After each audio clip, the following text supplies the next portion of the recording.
Vashington zamon xabarlari. Pokiston Hindistonga 400 tagacha dron uchirdi. 9-may kuniga o'tar kechasi Pokiston harbiylari Hindistonning shimoliy va g'arbiy hududlaridagi 36 ta obyektga muvofiqlashtirilgan hujum doirasida 300 ta 400 ta dron uchirgan. Bu haqda Hindiston Times gazetasi ma'lum qildi. Qurolli kuchlarimiz zenit qurollari va boshqa vositalar yordamida ko'plab dronlarni yo'q qildi, deydi Hindiston qurolli kuchlari vakili.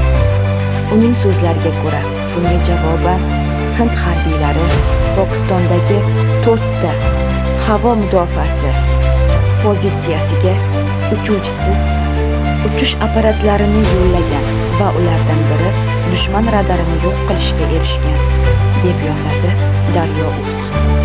Sizlarni bu yangiliklardan xabardor qilgan jurnalist Sevinch Oy Zafar qizi.